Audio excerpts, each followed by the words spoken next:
Eventually, I came to believe that if I persisted in trying to save the world, I would be tortured until the end of the universe by a coalition of unfriendly AIs. Is this when that Border Patrol agent got killed in Vermont? I don't know. Yeah. Yeah. Yep. Also, a landlord in California. Oh, okay. They're associated with persons of interest in the murders of 4 people. Got it. Including 2 people in Pennsylvania. Interesting. Yeah, so just the fear of AI has already killed people. That's crazy. That's some crazy stuff. That's rough. Anyway, I wanted to start the show with something else. I don't know what to talk about today, but I did want to tell you guys that I had a pretty spooky dream last night. About what? I was staying over at my parents' house. You know where Terrifying. I grew up. Yes, but no. In the dream? Yes, in the dream. Yep. And it was probably late at night. It looked like there were people partying on a deck that doesn't actually exist in reality, but was, in my mind, an extension of an actually existing deck. Yep. That's not the point. The point is that as I'm laying there in bed looking out the window, I see planes flying over and paratroopers coming out. So I don't know what that means. So that's the opening scene of Red Dawn. Yeah. Except in Red Dawn, they've got a cabin and rifles, and they're all savvy with wilderness survival. Well, they don't start that way, do they? I think in the original one, they're a little... In the original Like, one, they yeah. basically they have They're like they've been hunting since they were kids. right. Yeah, it's people who are outdoorsy and they basically go like as soon as it happens, they all go to the like their outfitter shop basically in town, stock up on a bunch of shit and ammo and whatever, and then they go into the woods. And they don't have a cabin; they just all know how to survive in the wilderness. I think I was mixing up the 2012 and the 1980s Yeah, I haven't seen it, version. yeah. Yeah. So, I mean, they start at homes in like normal suburban. Right, yeah, they're at like- school. I think when it's at their high school when they first see the guys. Yeah, drop but it. they have rifles. All I had was my 9mm, Uh, which is never a good Until you thing. And of start- course, it's a dream, so I'm in my underwear. I mean, eventually, I mean, a 9mm better than nothing. It's better than nothing. Well, and once you start looting bodies, then you Yeah. can find some other. Yeah. Those level ones. Yeah, once you start looting bodies, as if I'm going outside with a 9mm when there's a like Spetsnaz unit outside. No, I'm good. But yeah, I woke up not happy about that, and of course, keep in mind, as you know, I did not fall asleep until like 6 a.m. Yep. Because Adderall. Yeah, that'll do it. So I was. Here's how yesterday goes for me. You ready for this? Let's hear it. I wake up at 9:30. I usually don't do that. I fought very hard to get a job where I did not have to wake up before 9:30. So anyway, I wake up at 9:30, and Proclamation line of 17. I wake up at 9:30. I take my Adderall. I drink a latte. I get some work done. I come here and I shoot. I go home. I go to bed after hanging out with Amanda for a few hours and not really just, vegging on the couch and all that. And then I proceed to lay there for hours until the birds start chirping. And then that's making it hard to sleep. But eventually I overcome that and I'm dozing off, at which point Amanda's alarm goes off because she works at a coffee shop and has to be there early in the morning. And Amanda, I love her so much. She's one of those people that sets an alarm every 5 minutes for half an hour to 45 minutes. So there's just an alarm going off every 5 minutes. She finally goes to work at like 6, at which point I mercifully doze off to sleep, only to wake up because Archie has stepped on my balls. Classic. Now, you might notice, I did point out that yesterday I drank a latte. I have not consumed solid food since Sunday night. Because Adderall. And it is Tuesday. And it is Tuesday, to be clear. Adderall latte combo on an empty stomach. Is wild. So when I go to the doctor later today to ask him why my lungs be hurting, he's probably going to be like, "Why is your heart rate 87? Why are you tachycardic right now?" But it's all good. It's all good. Live fast, eat ass, That's what the kids say. That's what the kids say. I'm also looking forward to the point in the episode where we start getting comments about my shirt, being as it is a Masonic t-shirt. What is the B in the Masonic symbol there? I can't tell you. You can't. You No, can't or you don't know. I'm kidding. Is this okay? No, the beehive is a Masonic symbol, which I think you could probably guess why. The idea of everybody working together for a common goal. That's why. It's not because there's a queen at the center of the hive telling all the drones what to do. Just to be clear, it is the idea of everybody being part of the hive. It's got biblical stuff involved too. Because most people who are Masons are of beekeeping age. Yes, that is true. I am incredibly young for this, and I was incredibly younger for it when I joined. Oh, God, have I been a Mason for 5 years? Yeah. April 2021. How about that? That's crazy. Anyway, people are going to be like, ooh, why'd you wear the shirt? What's the secret subliminal message? Oh, my God, why are you wearing a cross and a Masonic shirt? Because it's not a contradiction. You know what is a contradiction, though, in terms of Christianity? Oh, God, where's this going? That image that got Oh, good. Yeah, you know what? I'm happy to talk about that in a second. Yeah. Oh, my God. But yeah, so my point is the reason I'm wearing this shirt is not because I'm about to teach falsehoods or mislead you or deny that the earth is flat when it's really obviously a cube. No, I just was excited because this is a size medium and it fit me today. Nice. Because I'm down to 188 pounds. So yeah, dude. That, not eating for 36 hours because you're in an Adderall-induced state of mania is it's good for the waist. Yeah, that'll do it. Yeah. Reinventing Ozempic from first principles. Yeah, exactly. Ozempic is... Why are you doing Ozempic when you could do meth? Get real. Get real. That's what I'm saying. All right, Clav. My meth is prescription. Also, I'm just going to say this, I know he looks muscular and everything. I'm pretty sure that most average men could kick that man's ass. Yeah, no, he's not particularly muscular. He's just lean. He's lean. Yeah, I'm going to take most of the guys I know from Molly Maguire's over Clav in a fight any day. I'd probably just shoot Nick Fuentes. He is coming around. What does that mean? Well, he's saying he's going to vote Democrat now, apparently, because of... He's been saying that for 8 years. No, he does this all the time, I promise you. Every election cycle, he's like, I'm going to vote Democrat. Yeah. I'm Hispanic, anti-Semitic Ben Shapiro. Basically, yeah. Did you know that the Jews? Then you got did you know that the Jews? It's the same guy. Yeah. Different fonts. Yeah. And inside of you, there are two guys with weird high-pitched voices. One is Zionist. The other is anti-Semitic. Yes. Both of them are gay. Yeah, Nick Fuentes is basically just a Gen Z surfer bro coded version of Ben Shapiro. Yeah. Because he talks a little slower and elongates shit because he keeps popping up in my feed, but I don't know how to talk to women, so I hate the Jews. I would love to see him and Clavicular have a conversation. You can. Did they? They've streamed together. Really? Yes. I'd just be curious to see what they would talk about because they're both two different versions of autistic. If you've ever wondered what it would look like if every closeted guy from high school got together in one room and went to a nightclub. Yeah. They actually did that? Mm-hmm. That's incredible. That has to be studied by science. And you can look, they're all looking at each other I am a betrothed man. So what I say here is purely scientific. Oh, this will be good. These guys were surrounded by baddies. And all they're doing is looking at each other's chests. Incredible. And checking out each other's physiques. Guys, you're not beating the allegations. Bro, listen, also, I gotta be honest with you, Nick Fuentes, and probably Clav too. You guys would not have been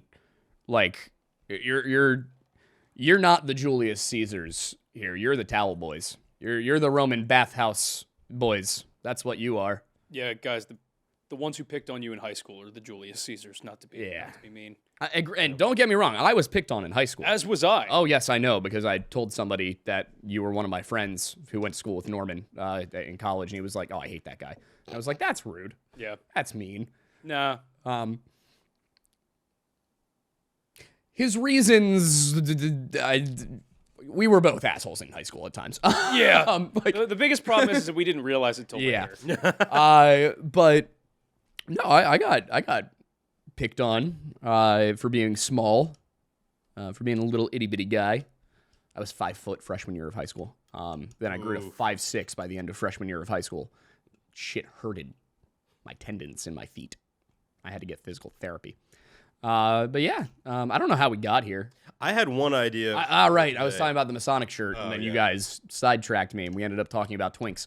Well, we could talk about the Antichrist, or we could talk about the Schrodinger's straight. I want to talk about the Antichrist. Now, Aiden, listen, I've become very interested in the Antichrist. Okay, Peter. So this is definitively a politics episode. Wonderful. I don't think this is politics. This is just Look, there's so much commenting going on. what's going on. There's so much going on that we tried to not talk about it during History Unhinged because we knew it was going to be way out of date by the time it comes out. Yeah. That, like, we haven't done a Lads in a while, and I feel like we're all just kind of like, there's so much happening. Yeah. Also, the only things we could talk about related to the recent stuff on the channel would be like Kris Kremers and Lisanne Froon, and I'm not done. Yeah. So I have thoughts. Most of those thoughts are Reddit is a cesspool. Yeah. No. It was very funny because I posted the video over on Reddit just for informational purposes. The most recent one. That sub gets 5,000 monthly viewers. We get more than that. And everybody's like, this guy's just posting for clout to get views for his video. He's just making things up. This is slop. None of them actually watched it, by the way. And they made that very clear. But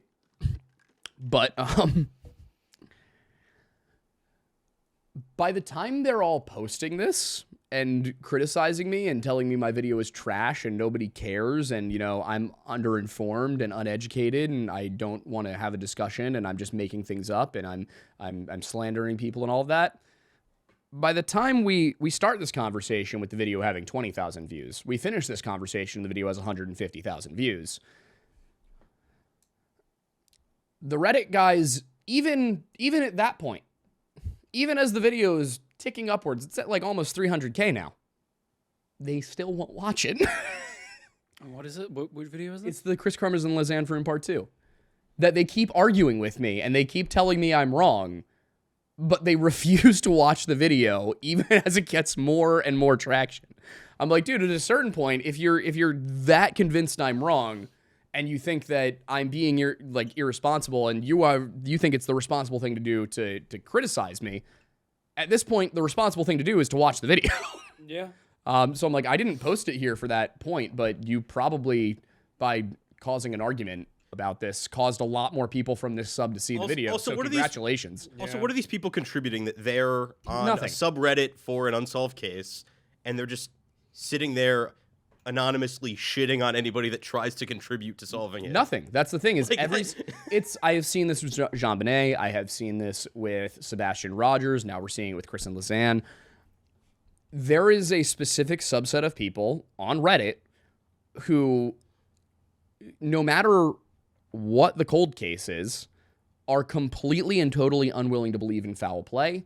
And it's weird that it's this consistent, that there's always a small group of people, and they always make... What happens is you have something happens, like a Jean-Benet case, and a subreddit develops, and you've got a lot of discussion and conversation going on. Now, the vast majority of people are probably casual users of Reddit who popped over to say, hey, you know, I noticed this thing in this one book I read about the case. Hey, somebody said something in an interview that made me think. And they'll want to talk about it, and you'll have people having polite discussions. There's a little tiny group of toxic people. And their sole goal is to derail conversations, to refuse to actually read any sources you provide, to demand that you prove things beyond any reasonable standard, like standards that would not be required in a courtroom. For example, I'm talking about this stuff with Eileen and Marulin and all that, and these very clear-cut, unambiguous contradictions in their statements, some of which happen in the same interview. Like, Mm-hmm. like for example, no, the girls did not ask me to book a tour for them. I booked this tour for them because they asked me. In the same interview. Yeah. Not great. A prosecutor would go, so why did you lie?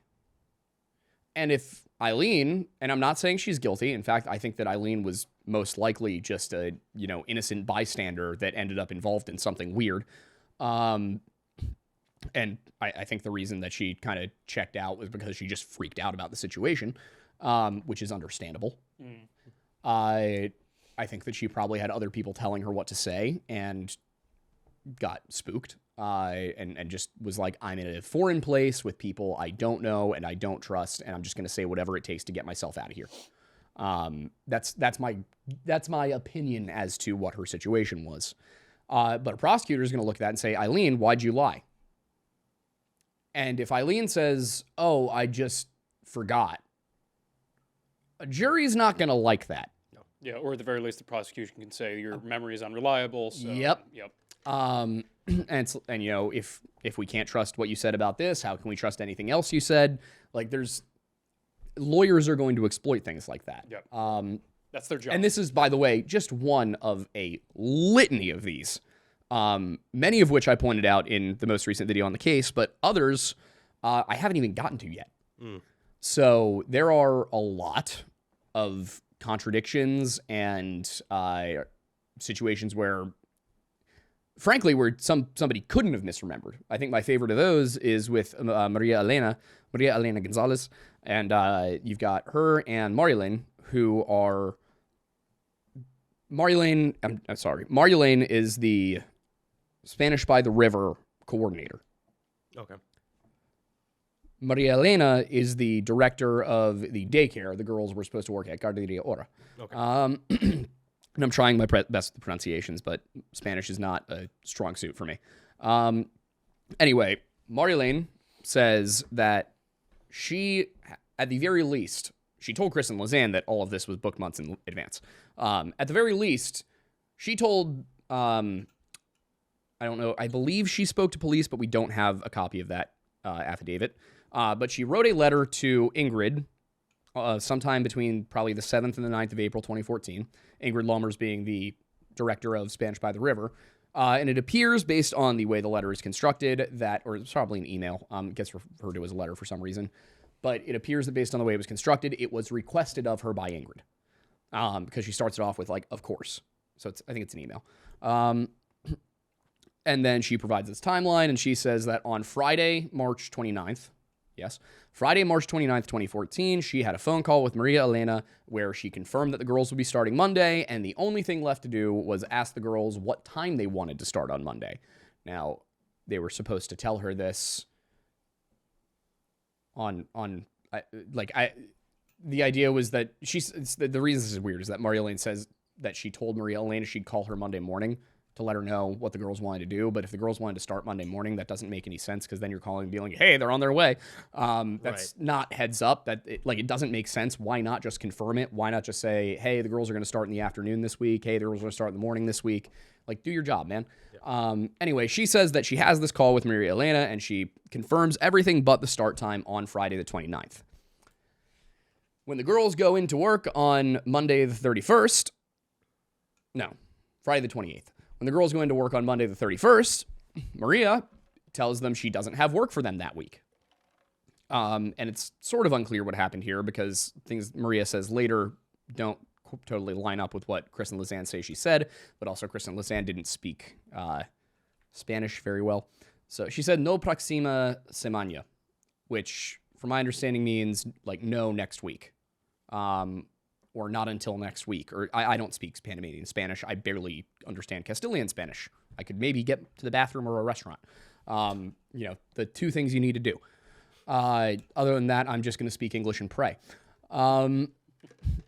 But they write that she said no próxima semana, which I'm guessing was either what Lisanne thought she said, or they went back and they told the people at Spanish by the River what they were told, and they were like, that means no next week. But all of that would imply that there was, at some point, a plan and an opportunity for them to work at Guarderia Ora. All of this is written down probably on the 9th, sent over. And some of what Eileen says in her interviews that are before this corroborates that. Or at least corroborates that the plan was for them to go work here. On April 10th, Maria Elena sits down with the Boqueta police. I think it's Boqueta. Somebody corrected me on that one too. Thank you.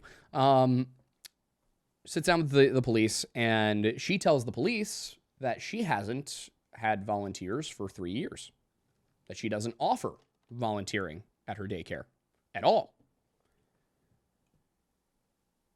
which is not a situation where you end up with somebody forgot. There are a lot of these things you could argue. It would be a very unlikely situation, but you could argue that Eileen forgot in the middle of being interviewed what had happened and then got it right one of the 2 times. You could argue that Feliciano's memory of the day might not be perfect. But this is a written letter about something there is a documented record of. Them setting up this volunteering position. They should have records at Spanish by the River of who has volunteered there in the last 3 years. Guarderia Ora should have records of who has volunteered the last 3 years. At the very least, one of these 2 groups should have records of who volunteered. Or at least records of there being volunteers. It is impossible that both Maria and Maria-Lane were telling the truth, and it is impossible that one of them simply forgot what happened here. Because again, there are records. So the truth is there somewhere if you look for it. The problem is that the police didn't look for it. The police just took these statements, went, all right, I guess we look for the girls. Which is, and I've had people, in that Reddit be like, well, the NIF looked into everything and they didn't see any, signs of foul play. And the Panamanians looked and they didn't see any evidence of foul play. And first of all, yes, they did. Like, the forensics experts involved in this case were screaming that this was foul play. They were screaming that this was not an accident, that bones don't just do that, that if if the bones have been destroyed by the river, which again is the argument they all conveniently ignore, if the bones were broken into pieces by the river, there is no way in hell that thin nylon backpack protected a camera and cell phones. And the cell phones are a little water damaged. The iPhone is. I think there's like a little bit of a crack in the screen. But stuff that breaks pelvises apart will smash a cell phone. Yeah. Also, keep in mind the fact that if these girls fell into the river and that's where they died, and there's no large predators in the area, and it's running water and it's cold water, all of these things are true, the decomposition process should have been very slow. Why? I know we go into the wet season here, and it's raining a lot more, and that's what they say is, the wet season pushed their bodies downstream and, bashed them against rocks and everything. Well, I mean, they probably would have gotten stuck on something, to be quite honest, looking at the river. People are acting like this is the Schuylkill or the Nile or the Amazon. It's not that big. This river is a stream running through the mountain for the most part. It is barely... In fact, I think it's about the size of French Creek, which is the creek right outside. And yes, French Creek can get full and heavy and do some serious flowing, but it's also pretty flat. That's not what we're talking about here. Yeah, when I imagine running water that can destroy pelvises, I think of like whitewater rapids. Yeah. I don't think of French Creek or Schuylkill River. Yeah, or at the very least, something that is like very rapidly descending with like little mini waterfalls and things like that you can tumble down. Also, their stuff is found near the top. Like, the shorts are found about 2.5 miles down from the Mirador. This is not glacial water. This is not meltwater. This is rain. It's going to be a lot of water. It's not going to be like what you see snow melt in, like, the mountains. So is it possible? Theoretically, but the forensics experts in Panama didn't think so. Mm-hmm. They were like, these bones show no marks of scavenging. Some of them appear to have been bleached. This doesn't look right. All of this gets ignored by the Reddit people. Of course. Not all of the Reddit people. But the reason I explain all of this is basically come back and say, like, there are definitive things about this case that don't make sense, that do point towards foul play, that clearly the problem was that the people investigating were not up to the task, either in the Netherlands or in Panama. A lot of people, I suggested that the president of Panama and President Trump work together to get the FBI involved. And a whole bunch of people, even in our own comment section, were like, what's the FBI going to do? Look, guys, I shit on the FBI a lot for good reason, but if there's one thing they're very good at, it is rescuing people that are being held for ransom. It is finding missing people in foreign countries and in the U.S. People brought up Nancy Guthrie. It's like that's the, first of all, totally different sophistication level. Yeah. Totally different. I also have not followed that story at all. Neither have I. I've been waiting for it. I wanted to cover it, but I wanted to wait for like there to be information. Right now, it's basically like, yeah, so we don't know what the fuck happened. That is the exception to the rule. That is a high-profile person that is being held for ransom. When it's just, somebody who disappears, there's nobody better. And that doesn't mean they're 100% successful, but they are the best at it. They do have teams dedicated solely to tracking down gangs, serial killers, traffickers, whatever. They have profilers. They are the people that train Interpol. So everybody who said, oh, no, you should call Interpol. No, the FBI's profilers train the Interpol profilers. They may have a lot of problems, but they're still the best at what they do. Yes. America invented criminal profiling. The FBI invented criminal profiling. That is something they came up with. It is something they are the experts at. And that there is a reason that when I go to study some aspect of a criminal case, I am going and reading John Douglas. Murica. What? Murica. Yeah. It's because, and I have criticized John Douglas too, because I think he's royally fucked up the JonBenet case by believing what John Ramsey said to him and then allowing John and Patsy to be interviewed in the same room. It's just like, he broke every rule. Yeah, it also seems like he just didn't really give it the attention it deserved. I think, I don't understand how a man who's seen that much. I was going to say, like, why do you think he was so, like, just amateurish about it relative to everything else he did? Well, think about what John Ramsey is. He's a salesman. Mm-hmm. Yeah. And he's clearly a salesman who is very good at controlling his emotions.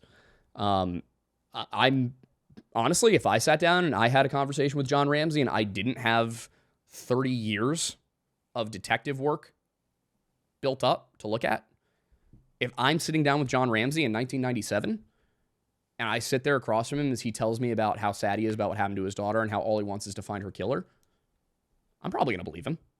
So I'm frustrated with John Douglas, not for the fact that he believed John, but for the fact that he allowed his belief in John to overcome his better sensibilities of not interviewing John and Patsy in the same room.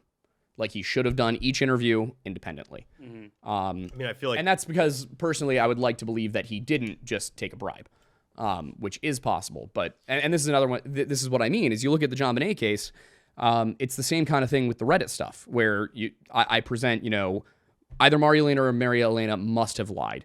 The bones don't make sense. The camera situation doesn't make sense. I know you've been looking at the XEIF files, and I'd love to hear your thoughts on that if you have any. I don't know how deep into it you are. But I mean, yeah, I got through a lot of the majority of like the beginning of the stuff, and like for the most part, I mean, it does make sense in the sense of because like it even went a little bit beyond my purview, so I did just some to be research clear, what we're talking about is the XEIF data, which is basically timestamp, date, all of that stuff. Yep. The metadata for the picture on a digital camera, and there have been arguments that it was manipulated by somebody before it made it to the NIF, which is something that the NIF said happened. Yeah. They were like, somebody accessed these in Photoshop. We don't know what they did. Yeah. But somebody did do that, so. Yeah, so in terms of like, so this is actually the first I'm telling him about this. So from the information that I was able to gather. The first time I'm hearing about this. From the information that I've been able to gather is the EXIF data is basically just metadata within the images that will create a log of things that have been done to it, but only a last adjustment made. In order to have a running log, that's actually something that has to be turned on. Okay. But it will inherently, if you make a change or if you make multiple changes, it'll at least tell you what application that last change was made in and when it happened. Which is how they know they were touched in Photoshop. Exactly, yes. So they know that that happened. And generally, in terms of people editing pictures off of the SD card and then, putting the files back on the SD card, that's not something you typically do, but it is something you can and occasionally will do if you don't have a reliable space elsewhere to store your images. Okay, which would make sense in a place like that. Exactly. So, like, it's possible that they did that, but, like, in terms of just editing and putting them back on the SD card. But The girls? if they were editing them, it's They possible. definitely wouldn't have had access to a computer. Well, and that's the other thing is that also if the timelines don't match, then that also indicates that if it was manipulated and it was after a point in which they would have had, the capacity to do it, that someone else did it. So all those weird, we have the 3 hours between when they start taking pictures around 1:30 and when they stop taking pictures around 4:30. Would that suggest that it's possible those pictures were taken over a much shorter time period and then somebody opened them in Photoshop on a computer on April 8th and that the timestamp data on them is from when they were exported from the computer? It's possible. Because that would make sense. This is the other thing. Because that, if you think about, like, how long does it take to go through a bunch of different pictures and look through them, see what's in them? Like, it could be that they were just sitting there, like, checking to make sure there was nothing. Like, if it was the people that did something to them, could they not then just be sitting there checking to see if there's anything incriminating in each picture? Yes. And then exporting it again? The interesting thing about that is why would it be done in Photoshop? Because Photoshop isn't the default. Is it Photoshop for all of them? I don't think it was. I haven't looked at all the EXIF for all of them. Okay. But the thing is that Photoshop usually isn't the default viewing application. Did it say for what images. date they'd last been accessed on? I believe so. Yes. Well, typically, if you're just doing basic photo editing, you use Lightroom, right? Well, it's not even that. It's if you're just viewing them. There's I see. usually an inherent application on your computer that you use to view the images. So It's my not thinking Photoshop. for that would be that if they were checking the photos to see if anything was in them, that they might have done it in Photoshop in case they needed to mask something out. So that's the thing is that's going to be way more cumbersome than just viewing the images in the inherent application view. Oh, I image agree with viewer. that. I agree with that. So but that's the thing is like if they were just checking them, they could click on the image, double click on the image, and it brings up an immediate viewer, and then Right. you can just arrow through Yeah. all of them. Whereas with Photoshop, you then have to import all of those Every images single one individually. and then go through them. So the thing is that would indicate to me that it was more likely. If it was a casual viewer checking to see something, you would just like go through them with your keyboard and just like do that very quickly. Right.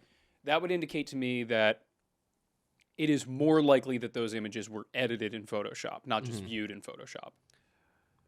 Got it.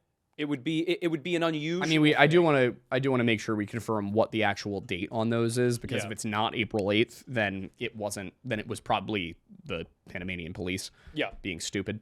Yeah, and that's the thing is like it's just an unusual choice to view in Photoshop. And this is one of those situations where I'm like, I would trust the Panamanian Police to do something stupid like view all of those photos in Photoshop more than I would trust a local gang or a serial killer or something. Yeah. Because that's just the exact level of incompetence that they displayed during this entire thing. Yeah.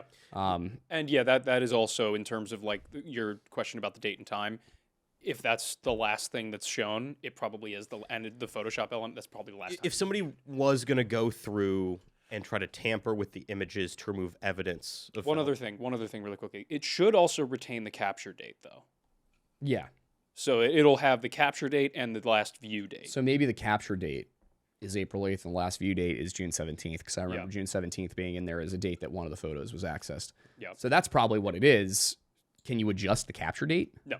It's impossible? I don't think it's impossible, but it's one of those things where it's like you would have to have a specific EXIF software and then go through the code and adjust it. Yeah. So that's an advanced thing. Somebody who knows what they're doing. Yes. My question And was. that's the problem with this case. Go Well, on. really, yeah, I know, well- right before we jump there, not only is that someone who knows Shut what up, they're pay doing, pig. not only is that someone who knows what they're doing, that's someone who is beyond a normal photographer. Yeah. Most photographers, Which is how we know Kris and Lisanne didn't do it. She didn't even know how to format the camera. She didn't use Zoom once. Yeah. that's the thing is like I've been doing photography and videography for a long time. Never once have I even had the need, interest, Yeah. or like motivation to go into EXIF data. It's something you'd only do if you were trying to hide something. And that's the thing. It was like, there's no reason for most photographers to change the capture Mm-hmm. date. There's not really much reason for them to change anything within the code of EXIF. Did you change the capture time without changing the capture date?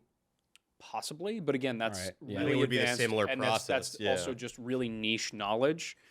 So it's one of those things where it's like even just a normal, everyday, even professional photographer, that's not something they'd routinely do. So basically what that suggests is that either the photos were taken over the course of those 3 hours on April 8th, or this is something involving a very sophisticated criminal, which of the two, I the would lean toward the former former, yeah. seems more likely. Yeah.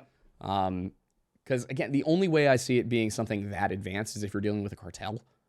Yeah. Like and a local, I am fully, my position right now is that this probably has something to do with a local gang, like an initiation ritual, or that they were trying to play a prank and it went horribly wrong, or Also, something like that. This is what confuses me though, is because if it was anything remotely in terms of people trying to get rid of evidence. Oh, I mean like the whole thing overall. No, I know. Yeah. I don't understand why they wouldn't either just delete all of the images. That's what I was That- trying to or have the ask. Yeah, card, why would you or just- mask shit in Photoshop when you Yeah. could just delete the images off of the device? Yeah. So, and this is the problem I keep running into, is I can find an explanation for most of these things, like a potential explanation, because this is what I do for a living. Yeah. The problem is that those explanations don't have matching levels of sophistication. Yeah. Yeah. The most likely thing that we have covered right now in this conversation is probably that they viewed the images in Photoshop, like the law enforcement viewed them in Yeah. Photoshop for whatever reason. But that wouldn't change the capture date.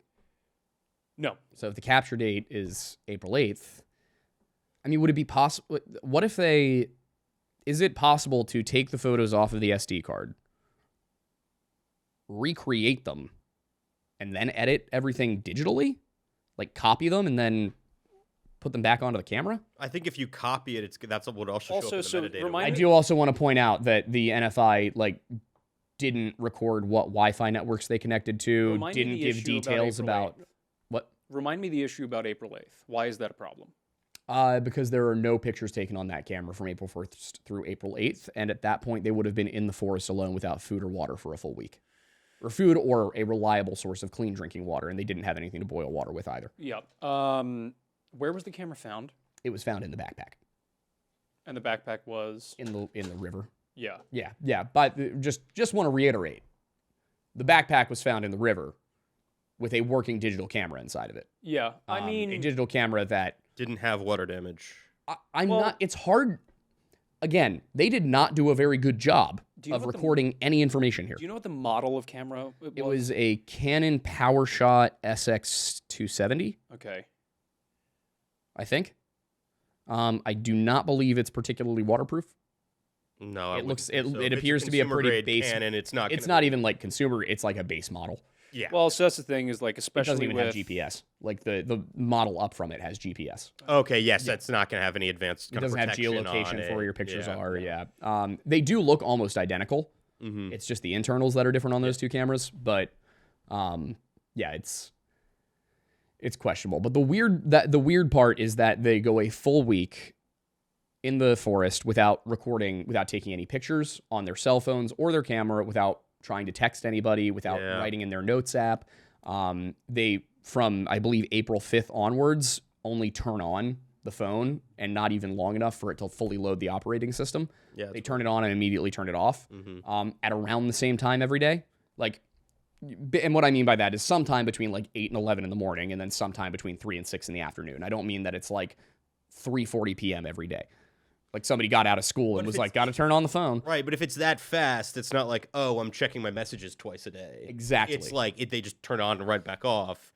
That is very weird. It is weird, and it is not behavior that lines up with the way the girls were doing things. Lisanne especially was writing in her diary pretty much every day of the trip. Interesting.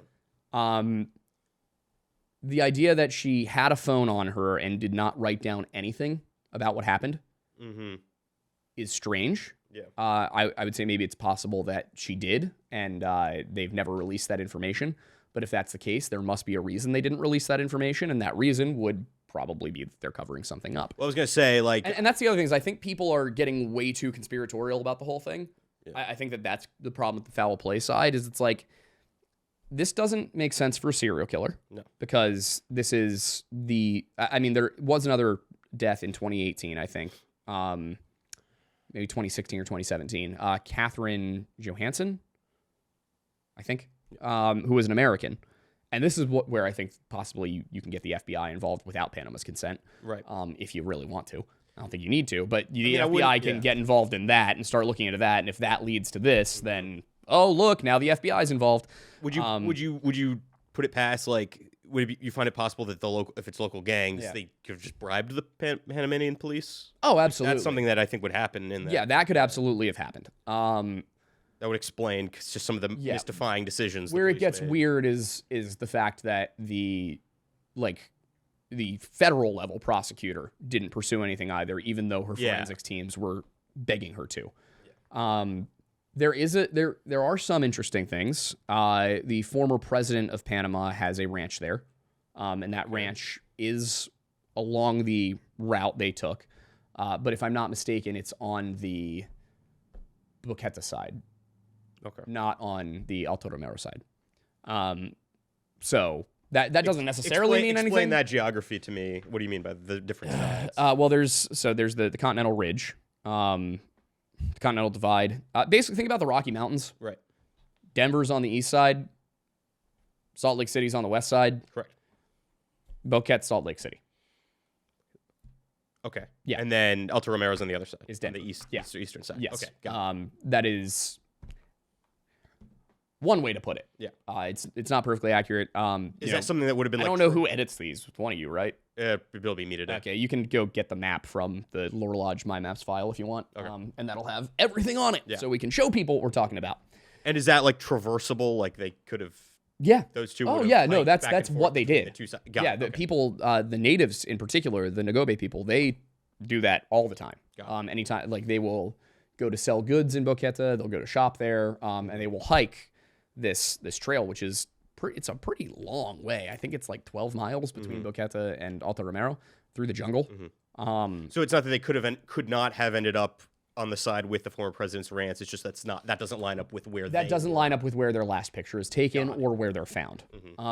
But it could explain why there wasn't a ton of legitimate investigation into this.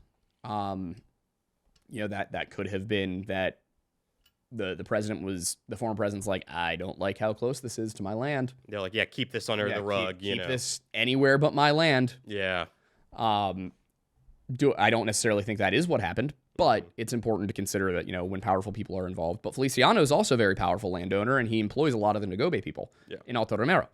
So if Feliciano Gonzalez is a powerful man who potentially has that kind of pull, that's also something to consider. And that constantly gets downplayed. Oh, okay. Bye, buddy. Yeah. That constantly gets downplayed in a lot of the coverage of the case. It is the fact that this is a man who is not just a tour guide. Yeah. He is a landowner. His ranch is on that side of the mountain. His brother runs the ranch. Yeah. Which is interesting because he told the police that he rarely goes to the ranch and that he has a native guy run it for him. But his brother apparently is the one running the ranch.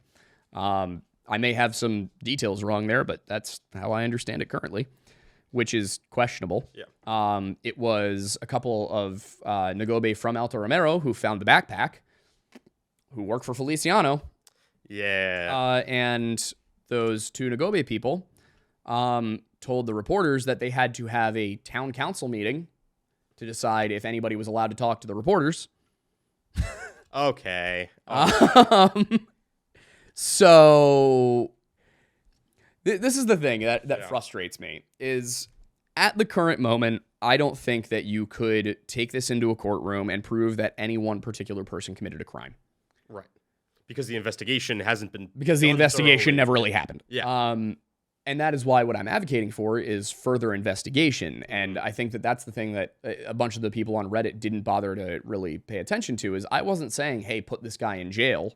Hey, charge this guy with a crime. I was saying, hey, there's unanswered questions. There's loose ends. I would like to know what happened. Well, that's the thing, right? The armchair quarterback people, when it comes to true crime, they want a very easy explanation. Yep. Something like, oh, yep, I got it. I solved it. I put it all together. They don't actually want to do the real life work that people who investigate these things need to do. The funniest part of this whole Reddit thing is that people are constantly accusing me of sensationalizing the story and saying that that's what I do for views.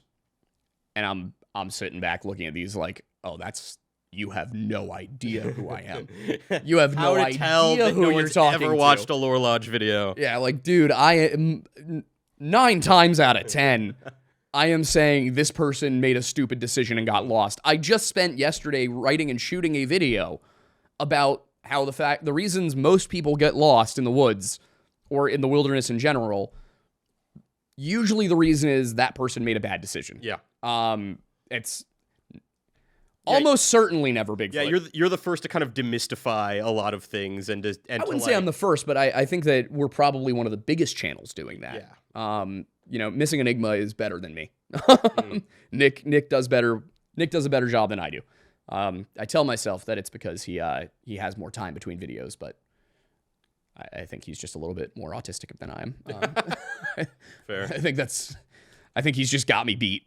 And I'm fine with that. I've been very grateful for how willing he's been to share his work and his notes. And, I think he's in the same situation as us where his goal is to tell the story truthfully and make sure people take a lesson away from it rather than just...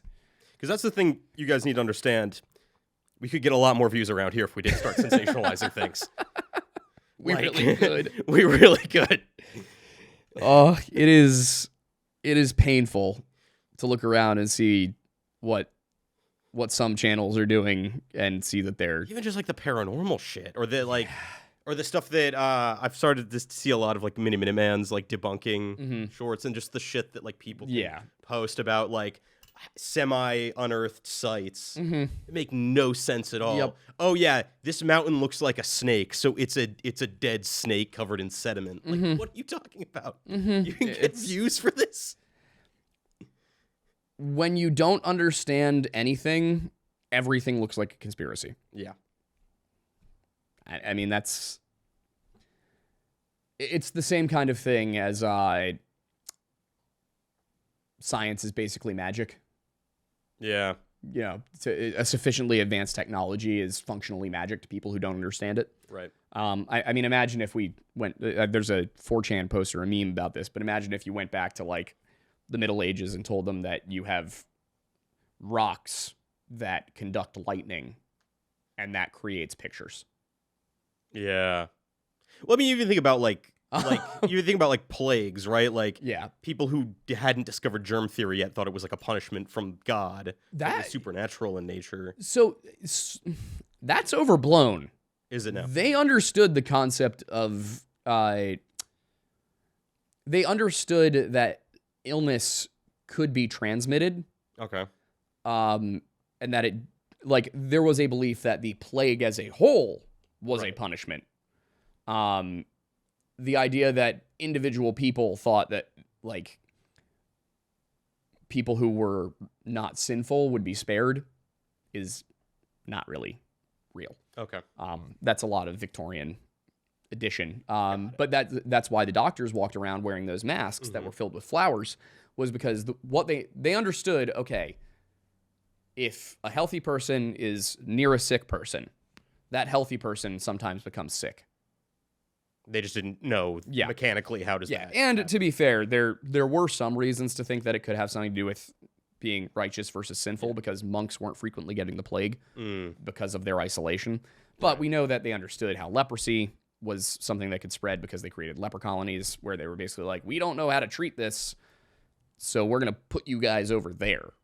Right. And then the goal was basically, feed them, clothe them, keep them as comfortable as you could until they passed away because you had no other choice. Yeah. And in this way, they actually did seriously limit the spread of leprosy.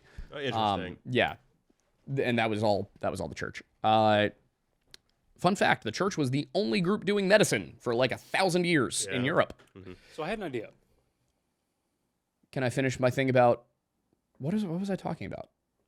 How did we get here? How did I get the leprosy? Oh, we were. How did you get me the leprosy? We were talking about like The plague, conspiracy theories, right? Theories. Right. I was talking about people. the who, miasma. Like, when you don't know anything, you can let your imagination run wild and be like, oh, this is a conspiracy. And that's the thing. You don't have the knowledge to. You've got smart people who don't know anything about a topic, and you have dumb people who don't know anything about a topic. And the smart people go, I'm going to find information on the topic. I'm going to read it, and I'm going to learn. And the dumb people go, well, since I don't understand this, it must mean nobody understands it. Yep. And then they decide the earth is flat and that babies used to grow in cabbage patches and that people used to eat air. Yeah, that's Tartaria for you, everybody. Okay, we were watching a video the other day on the history of Iran, and there was the like Tartary thing on the map, and I was like, Tartaria. Tartaria, if you will. What is the... Also, I never got to say my point about John Ramsey, which is that this is another one of those situations where you go, but the person definitively lied. And they go, no, they didn't. John Ramsey, according to the cops and the FBI agent that was there, around 1 p.m. was on the phone with his private pilot saying he needed to get to Atlanta that day. Police asked him why he needed to get to Atlanta that day, and John said that he had an important business meeting. On December 26th, when he had plans with that pilot, registered plans, to fly to, I believe, Michigan in order to get to Minnesota, or Minnesota in order to meet up with family and get to Michigan. The point is, he was flying to the Midwest to go on vacation. He definitively did not have a business meeting that day. He even told cops they were supposed to be going to Michigan that day. To Charlevoix? Is that what it's called? Charlevoix? They were meeting up with their family. They were meeting up with their family in Minnesota Christmas. and heading to Michigan, if I remember correctly. Yeah, for some Christmas. Yeah. family Crazy event. place to go on vacation on December 26th. I can't remember why Michigan. I think it had to do with them. They have family there. Maybe, yeah. Had. I don't remember totally what the situation was. It's been a little while, and I thought they had like a lake house up yeah, they did have a lake house, but I don't know why it was in Michigan. Yeah. That's all I'm saying. It's like, Yeah, I don't know yeah, why the lake house was in Michigan, but they had a lake house in Michigan. So anyway, John says that when the cops come and ask him why he's on the phone and who he's talking to and what he's doing, he's like, oh, I'm coordinating a flight to Atlanta with my private pilot. And they're like, why are you going to Atlanta? He goes, I have a business meeting. And they're like, December 26th? My first question would be, what asshole of an employer do you have that is making you come in for He was meetings? the CEO. Oh, so you're the asshole. Yeah, and also, like, his business was in Colorado. Mm-hmm. Like, his headquarters was in Colorado. That's why they lived in Boulder. Why were you going to Atlanta for a business meeting when your business is here? And, like, they were a military contractor. They made computer parts for Lockheed Martin. Mm-hmm. Lockheed Martin is not in Atlanta. Lockheed Martin's actually in King of Prussia. I feel like it would, Yeah, they have a lot of places. all over the Vanguard, place. Lockheed Martin, Boeing. It's all here. It's all here. Yeah. But yeah, so that's one of those things where it's like, no, John Ramsey lied to the police. Yep. Why? And they just refuse to pursue that question. And instead they're like, well, this one guy on the internet in 2004 said that he sniffed JonBenet Ramsey's feet once. So it must have been him instead. Can't have been, the kind of person who's responsible in 90% of cases, that being a family member or a close family friend. That's you. But yeah, so it's one of those things, What was your idea, Thornbury? So it's going back to the Panama murders. The thought I had was, it says that the camera doesn't have any weather sealing or anything like that, but I'm curious, what is the current hypothesis on the actual content of the images? I mean, it kind of depends on who you ask. What do you think? of the existing theories. So regarding the pictures from April 8th specifically, Yep. Because those are the mysterious ones. I looked through them, and I found after doing this that I was not the only person to do this, but I think I did it probably more accurately to what the total picture is than some of the ones I saw. But a number of people have done this, is they've taken the pictures and they've made a composite. So they've layered them over each other in order to try and reconstruct what they were taking pictures of. And you can tell that while there are some pictures that show certain features and some that show others, once you work on the borders and you make the composite and you put them all together, they're basically all taken as if somebody was going like this while laying on the ground or looking forward. I think you think the ground because it looks like there's like a tree branch, but it's kind of hard because of the angle to tell if the tree branch is up or out or what. The first place my mind goes is somebody is being transported and wants to document that they're being taken against their will, and they're just like, trying to get. But that's the thing, is they're all taken from the same place. Yeah. Like, as if stationary. It is as if somebody laid there for 3 hours, just taking a picture every few minutes. So, that's what I was missing. It was over 3 hours. So where my head goes is if the camera was in an external pocket of the backpack, the backpack got caught either on a rock or a tree or something, and it was occasionally being pressed up against between the bag and other objects in the river.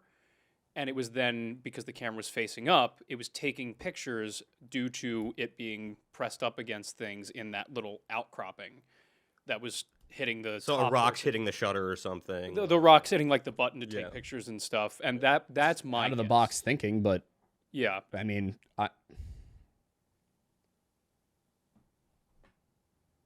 yeah, that's definitely possible. Because that's the thing is, so my question was, I'm going to have to look, and then that's the other problem, though, is we can't know for sure where the camera was because the people who found the backpack have told conflicting stories. And so my instinct is that, like, especially if they were taking a lot of pictures over the period or the course of their trip, you're going to want to keep it somewhere easily accessible rather than digging through your backpack every time you want to get it. I'll have to look at some of the cell phone pictures to see if any of them show where the camera sat in the backpack. Because if it is in an exterior pocket, that would make some sense. I don't know how it would survive, but if it was in an exterior pocket, I believe when it was found, they said it was in a camera bag. Like a mesh camera bag. I'll have to recheck it. Did the people who made the composite, did they end up finding out, like, did they find the spot geographically? Also, keep in mind, depending on, like, what... It would be next to impossible. Depending on what type of mesh it was, like, it could be, if it was a non-opaque mesh in the sense that, like, it was mesh with holes in it, if the mesh is close enough to the lens, then the lens will still be able to capture images through that. True. So, even if it was inside of a bag, if the lens was facing externally from the bag, and the mesh or whatever was not completely closed, then it's still possible to get images through that. Trying to see. Can't be.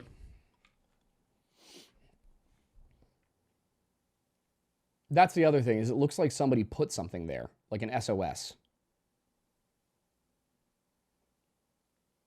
Can you send me something with more of the images? I'd love to take. Oh, the website I linked you to has an entire page of them. Okay. There's like 700. I mean, it's various copies and things with enhancements and brightness and things like that. But yeah, that just occurred to me, is that based on where the pictures are, it looks like it's not in the river because there is a rock with what appears to be a bunch of pieces of paper laid out and the bottom of a Pringles can set up as if to be a mirror. Interesting. Like they were trying to start fires with it? Or like they were trying to signal to aircraft. And the reason that that would look like people who were lost trying to be found, part of the problem I have with it is that they would have had to have been so close to the trail. And why didn't they do anything for 8 days? Because that's the other part that bugs me. Is And they have phones Yeah. that are charged Yeah. on them. My first well, they thought was- eventually die, but well, they do, but they turn them on, turn them back off right away. I would have at least let it go on long enough to see if I got signal. exactly. I would, even if I and didn't. that's the other check, thing that gets you me know. is like the suggestion that keeps being given is that and one of the more legitimate lost theories I've seen is that they went off at a place people refer to as the paddock. Part of the problem here is that the accident theory people and the foul play theory people aren't necessarily using the same sources. Like they're using different like blogs and archives and compilations and everything. So sometimes there's crossover, but not always. So it's an area they refer to as the paddock, which is up towards the top of the ridge, from what I understand. And the idea is that they maybe followed a cow trail because there's a lot of cattle ranches over there, and that led them away from the main trail. Okay. And then they ended up by a creek that is slightly east of the trail. Okay. And the idea would be that they ended up over there and then maybe fell into the river over there. But again, I'm like, but how did they fall in? Like, how'd they get over there? Sure, the cattle trail, but what happens from there? I understand the argument that if they fell into that river, the shorts could end up where they ended up. But how'd they fall into that river? Yeah. Also, the nice thing about water on mountains is that it flows down. Right. And where do you find cell phone coverage? At the top. Up. Yeah. So it doesn't make sense that after they realized they were lost, they would continue going down if they knew they had cell coverage if they went back up. Right. I will say, studying lost persons behavior, you do get irrational. People panic. Here's the thing. The only thing I can think of with the phones and the way that they behave Also, with the them- girls were not known to carry their phones in plastic bags, but the phones were found in plastic bags. Okay, well that's sus. So this is the camera information. Where are the actual images? Let me see. Because the only thing I can think of with the phones of why you turn them on and off that fast is if you want to see the time. Also, and I am nothing in else. contact with Scarlett about doing some work on this. Nice. I basically said we have the resources and funds to help streamline this. Nice. Yeah. The one thing I did find on that page was a picture of the backpack, and the backpack does have 2 buckle straps. Mm-hmm. So it could be that if it was an external camera bag that was then buckle strapped to that top buckle strap, that would explain the image you just showed me. Yeah. Um, There's also a missing photo from the camera, which is something that I haven't totally figured out my opinion on yet. I mean, I just assumed that was deleted. Yeah. But why? Because the girls didn't delete any other photos. I would imagine whoever. That's the thing. Yeah. That's the thing. Is like if photo 424 was missing and photo 357 was missing and photo 509 is missing, okay, so they delete some photos. I did read somewhere that model of camera has a tendency to occasionally skip a number, That could be it. but that also appears to be the only number it skipped, which is kind of weird. Again, it could go either way. And I think this is the other frustrating thing about dealing with people on Reddit about it is like, my position is not that I know what happened or that I have an answer for every single thing here. It's that something here doesn't make sense.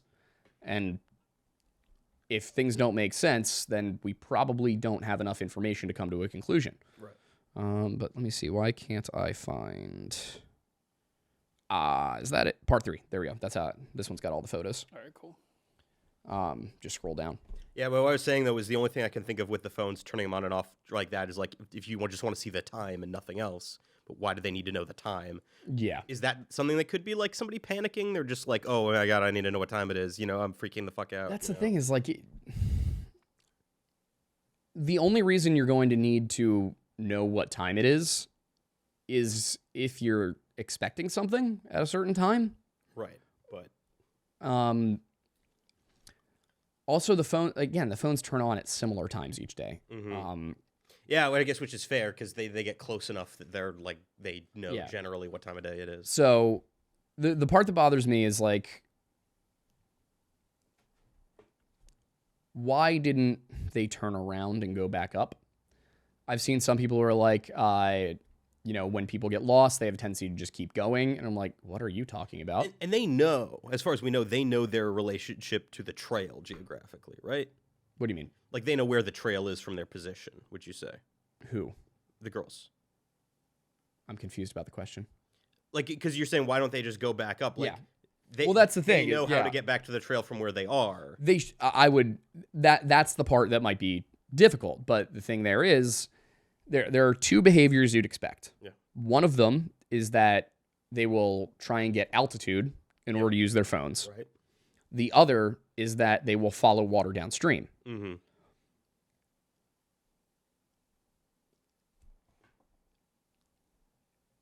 The trail they were on follows the river.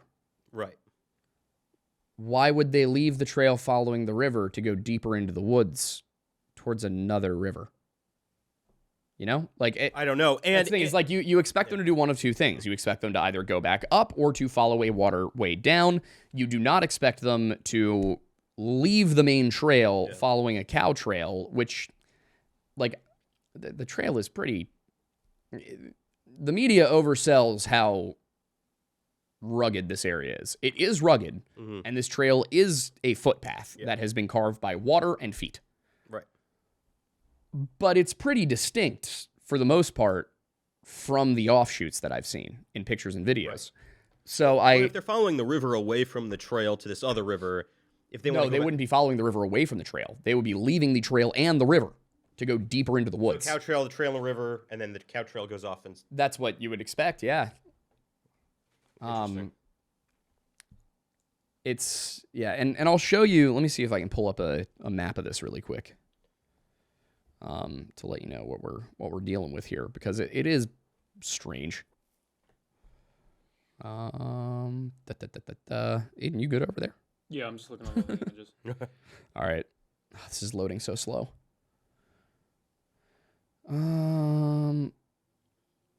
Okay, I give up. I'm just going to show you the area on the map. Let's see, there's Panama. There's Boquete. Ottolino, Pianist Trail. So yeah, they start here, they get up here, and then this is the one river. This is another one. And so which one's the river that the trail follows? This one. Okay. Yeah, if I'm not mistaken. And so they turn off of that onto this cow trail. Yeah, so basically they went up this way, up through here. There's the Mirador. And then you can see, I believe it's one river there, and then the trail kind of goes off a little bit, but yeah.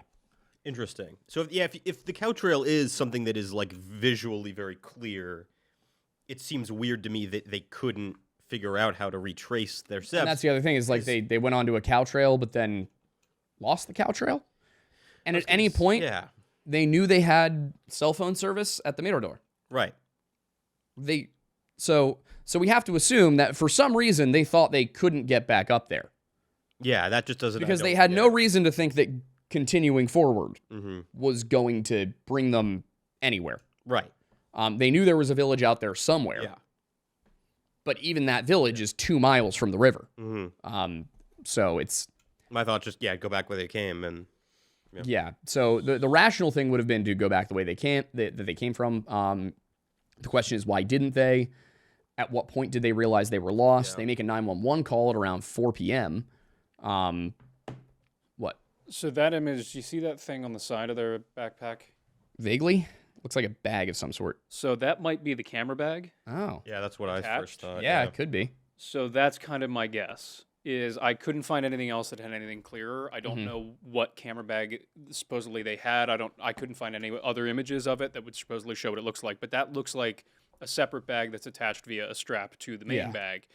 So that may be, in terms of the theory of the camera in that bag. Like if there's an opening in the zipper or something, the lens could have been pointed Or out of even it, like or... if the camera's on the outside of that bag and the inside of the bag has like an extra battery or something, whatever it could possibly be. At that point, the camera would get water damaged, right? Well, so that's But also, that's the thing is, like, if you look at that picture, I maybe you didn't see the one that I'm talking about, but right in front of the camera is a boulder. Yes. With a backpack strap visible. Yes. The top of the backpack. Yep. And then there's a bunch of paper, like ripped up paper laid out that appears to be from a map that you can see in another picture that the girls are in. Yep. And then there's a Pringles can, like the bottom of a Pringles can. Yep. As if to be a mirror. So it doesn't look like the bag would have been in the river. And it also looks like the bag is at the top of some sort of embankment. So I mean, that's the only problem I have with the theory that it was like just bumping into something. Like if it's in the river, sure. It's bumping into something. It's possible it wouldn't get wet just because of the level it was at. Yep. But it doesn't look like the pictures are being taken from a river. And that, well, the only thing I can think of is because I'm thinking of like St. Pete's, where you've got water features and a lot of boulders around it. It doesn't quite look like that. So that's fair. But also it could be, I mean, the mirror makes me think it may be possible that they were trying to use the flash as a signal. Yeah. Like maybe they were using the mirror. But that's the thing is, why only for 3 hours one night? I mean, the morbid idea would be that if there was some form of injury that they weren't able to move beyond from, and it was a mortal injury, that may have been the only night that they were still alive. And then they were trying to signal to But why not? planes going But by. that's the thing is, like, why not before then? What do you mean? There's no pictures from the 1st to the 8th. There, like, the last picture taken on the 1st, aside from the missing one, is taken at 1:54 p.m. There is not another picture until like 1:42 a.m. on the 8th. The only thing that I'm thinking of is maybe they didn't have the idea until the 8th to use the flash as a signal. I'm spitballing. Yeah, I know, and I understand. It's just like that's the problem I keep having is every time I try to explain it as lost persons behavior, it doesn't make any sense. And also if you got two people who are at that point of desperation who know that they're not going to make it, you would expect, especially if one of them had a phone that was still had power, you would expect one of them to write a text message out, write a notes app thing, saying what happened. That's the thing, they may, especially people who diary constantly. They may have held on to hope. I mean, that might be why they were trying to use, assuming they were using it as a signal because they realized, oh, wait a second, we could do that. That also does bring us to another problem, though, which is that if the shorts are where the shorts are, we can assume that that's probably that the girls went into the river north of that point. There were people searching that area for a week before those pictures are taken, calling out, heading up the rivers. How were they not found? I mean, because if they're by one of the rivers the whole time, which is what it looks like. Think of any case we've covered. I mean, Tommy Booth comes to mind. Obviously. Yeah, but in those cases they weren't alive. Yeah. Like, and you bring up Tommy Booth. I actually fully agree with you. Yeah. That this looks a lot like Tommy Booth. Yeah. Well, this looks a lot like it was staged to look like a drowning. What about like Evangeline Lorimer? Well, she deliberately disappeared. Sorry, not Evangeline. You're thinking of Eloise Lindsay? Yes, Eloise Panicked, Lindsay. ran off the trail. Yeah. But that's the thing is they're found and who based on their remains, they were near a river the whole time. Who was like the 10, 12-year-old boy that kept running away from people searching for him? Michael Reel? That might be Michael Reel, yeah. I'm coming up with ideas. Yeah. It's like, it may have been an instance where it's just they weren't as close as they thought they were, or at the very least, it could have been an instance where they were incapacitated at the moment when somebody went by. That's what keeps bugging me, though, is that there's, like I said, there's those two behaviors you expect when people are lost. What you should do is stay on the trail, but nobody ever listens. But if somebody doesn't stay on the trail, there's usually two behaviors you can expect. Either they tried to get elevation in order to connect to cell phone signal, to get a better view, to understand what they're looking at, where they are. to signal for a helicopter or something like that, or they go downhill following water. Mm-hmm. It looks like the girls did neither of those things, but they also didn't try to get help. They did not reconnect to Wi-Fi. They did not try to, get to the top. It's just that they just stay somewhere in this little spot between where the rivers converge for 8 days, and they don't write anything down. They don't take any pictures. Is it possible that they went with the old stay where you are so people can find you? Potentially, but if like they should have been found if they did that. Yeah. Because they're along one of the rivers and they're alive and people are calling for them and people are flying overhead. Like it just doesn't track. I mean, how... Also, I think that's something that needs to be instituted, and this is something that I'm figuring out how to approach with some friends in the administration.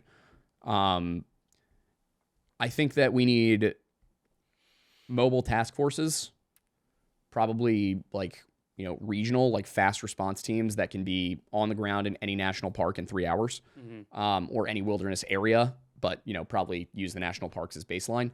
And I'm talking like specially trained search and rescue rangers in Chinooks with mobile command stations. And I think something they should have is they should bring out mobile cellular units. Yeah.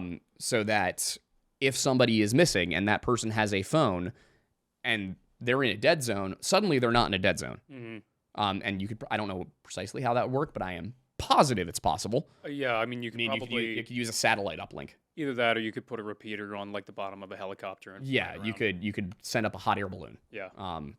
There are a number of different things that you can do, but I think that a mobile task force for that kind of thing would be very helpful. I also think that we should be working with groups like Cineproc and the RCMP, because both of them clearly need help. But yeah, have our rangers train people in this. Yeah. Work with the rest of the Americas to have the best rangers out there and maybe give them the ability to cross communicate. Yeah. Well, even allowing private search and rescue would be huge. Like I think it was Jacob Gray. They did bring in private search and rescue for this one. Yeah, no, that was but going to be my question. How big was the search effort? It was at the very least dozens of people. Okay. Even just generally with your a lot of natives and guides. Yeah. What was the search area? God, it was basically the entire route from the Pianista Trailhead to Alta Romero. So it was pretty substantial. They mostly stuck to the rivers and the trails, but yeah, the search area was it was about I think 12 linear miles. Mm-hmm. Probably double that in terms of actual trail miles. Because my thought there is like, it is possible because they weren't. How outdoors? There's another thing that bugs me, which is that they brought dogs out, cadaver dogs, and they did find a boot with a foot in it. It was Lisanne's foot, I think. The dogs did not scent it. Wait, a person did. A person smelled it. Your foot was severed? Yeah. Interesting. Yeah, by the river. Yeah. Well, I was gonna say, yeah. What was the appearance of the wound? Like it was everything I've read about I have read about the appearance of the bones and the remains is that it didn't line up. Yeah. Not only that it wasn't consistent with what you'd expect for 2 months in that terrain, but also that the bones themselves didn't match decomposition. Oh, weird. Yeah, some of the bones looked bleached. Some of the bones did not look bleached. None of the bones had scavenging marks, and it's the bleaching thing. There is no way that any of those bones should have been bleached. Yeah. Well, if they're out in the sun. They're not rainforest quite, but mountain forest. You can see the pictures of what it looks like in there when it's sunny, and they would be exposed to sun for maybe a couple hours a day over 2 months, and this was also the rainy season for most of it, so there were a lot of clouds. So the bones should have shown not only more uniform decomposition, but they also should not have been decomposed to that extent. Which is why some of the forensics people in Panama said, maybe somebody dissolved the bodies with lye. A lot of them said that a lot of the forensics people were like, we don't see evidence that there's a serial killer on the loose, but this is the kind of stuff serial killers and cartels do to get rid of bodies. I do think part of it might be that maybe this was a ransom situation. I think that's when I look at all of the possibilities here, outside of all the foul play possibilities. People have suggested organ trafficking. Not an ideal location. You would need to, abduct the girls from the trail and then get them to Alto Romero and then get them out of Alto Romero, probably by helicopter, because it doesn't look like there's a ton of roads in that area. And then to where? And it's a lot of effort. Well, and there definitely would be evidence if there was a motor vehicle, like if there exactly. were tread marks on the woods. Exactly. So there's no, I get it. Organ trafficking is sexy. As a That's a clip. Okay, yeah. I get it. Organ trafficking is a flashy thing. Yeah. And there are reports that somebody was doing organ trafficking in the area at some point in the last 20 years. But they're unconfirmed. To me, I think that the more likely option is that this was a simple issue of I'm trying to think of the way to put this. Sex crimes. I think that could be one issue. I don't necessarily even think trafficking. Yeah. It could have just been, these two pretty white girls are alone on the trail, and that's not something you get to experience every day in rural Panama. Right. So maybe somebody with the wrong motives went that direction. But even then, it's a lot of effort for that. Yeah. It's not the kind of sophistication I would expect from somebody who is just a sex pervert. Yeah. That's not that is very much a crime of passion, in the moment. It's probably not all that premeditated, and you're not talking about people who are accustomed to committing crimes and getting away with it. You're not taking them to saw off a foot or something like that. Exactly. That's the thing is that's way too much work, man. Yeah. Especially when you could have just dumped the bodies in the river. Mm-hmm. So that's why I think that something else was going on here. I think that holding people for ransom seems like it might make the most sense. I also think that just local youth gang behavior gone wrong. Yeah. Maybe It's a weird location for that, though, isn't it?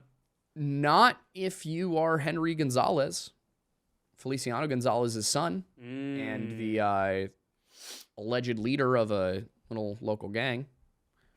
Nope. So, and that's kind of where I keep getting closer and closer in the way I'm thinking about it. And I could be wrong about this. My opinion might change entirely. But I do wonder if a group of these guys, and there's a couple of girls involved too, thought it would be funny to follow the girls up the trail and play a prank on them and scare them. Mm-hmm. And then, maybe something happened, that it went wrong, and this was all them scrambling to try to cover it up. Yeah. Well, and then some of Feliciano's behavior that you described me off mic of trying to get, talk to people, get everybody on, he's covering for his son. Feliciano talks to basically every single witness before the police can. Yeah, so he's just covering for his son. John Ramsey parallel. Yep. Again, that's probably what's going on here. Yeah, and so that's the thing, too, is Feliciano has some interesting reviews from Northern European women. For example, one said that he joked about cutting her legs off so she couldn't leave. Oh, dear Lord. That's wonderful. Which, considering... Yeah. Don't like that. No, not ideal. So that's kind of where I keep ending up here. Is just the lost person's behavior doesn't make sense. The timeline doesn't make sense. The witness statements don't make sense. But I have no idea what happened. Yeah. There is a pretty famous picture they call the swimming photo that people have suggested might have something to do with it. Not to spoil the next video, but I do not believe Kris and Lisanne are in that photo. Is that the one by the water that's in the thumbnail, or is that No, that's a different one. What are you talking? What describe the photo here? It's a very low resolution, overexposed picture of 4 people in what appears to be a river swimming. Okay. That I don't recall off the top of my head when it surfaced. It's from but some people, or is it from no, it's from a completely different camera phone. Okay, so it's from somebody else's phone. Got it. And we don't have the original. We just have a version of it that has been copied, and that's probably why it's so difficult to see anything in it. But so why do you think it's not Kris and Lisanne in that photo? It just doesn't. The girl that they are suggesting is Lisanne looks too heavy. Okay. Lisanne has very thin arms. Got it. She is. This is not meant to be an insult, but she is what I would describe as lanky. It's one of those things where like her elbow and shoulder are thicker than her bicep. The woman in the photo has what appears to be darker hair, but it could be because it's wet. Lisanne has dirty blonde hair, had dirty blonde hair, so it could be wet, dirty blonde hair. It looks black to me. She also looks to be a little bit more heavy set. The other girl, they say it looks like she has orange or strawberry blonde hair. I just don't see it. It looks like it's just the camera being a shitty camera. And there's also no evidence that the girls like met anybody or made friends. Everybody who said that nobody had come to visit, nobody had called them, they hadn't seen them talking to anybody. And there was no point in the weekend they were there at which they really could have gone swimming there. I do think that part of the reason this all happened is because, and this is something I'm noticing as I interact with Dutch people and Europeans in general on the Reddit thread on the subreddit for it. Good God, Europeans are naive. Oh. I mean, it is remarkable. In what way do you mean? Europe is so safe, and you can go basically anywhere in Europe and be safe from things like Central American organized crime. This is reminding me. They don't even like it. It's such a. I think part of the reason they are so convinced this wasn't a crime is because the idea of somebody attacking 2 innocent people on a trail for no reason is foreign to them. I made some friends while I was in London, and the entire time I was friends with them because they were all a bit older than me. I was like skeptical and a little nervous because they seemed too nice. Not just the initial people I became friendly with, but like their whole friend group. And I ended up like going to Spain with them. Yeah. Like not long after meeting them, and I was like kind of on edge. I was like, they trying to traffic me right now? Like this feels a little too Don't take nice. me to a second location. Yeah. But no, they were just genuinely like extremely like well-mannered and just very like kind and caring people, and from different countries that just happen to be in London. Yep.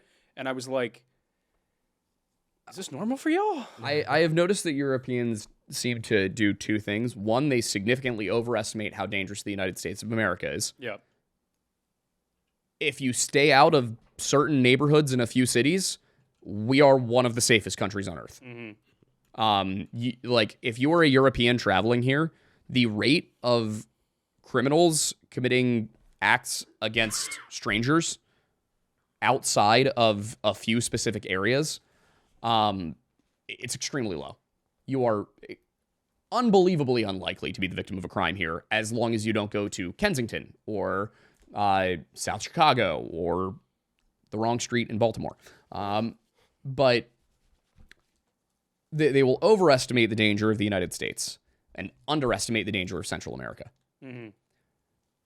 Because the marketing over there is, oh my God, Central America is this beautiful place where indigenous and European culture meet and mix, and everybody's so friendly, and your money goes such a long way there. Whereas America is, they're constantly hearing about politics and, all that. So they're not hearing about the cartels and the gangs and the trafficking and the drugs.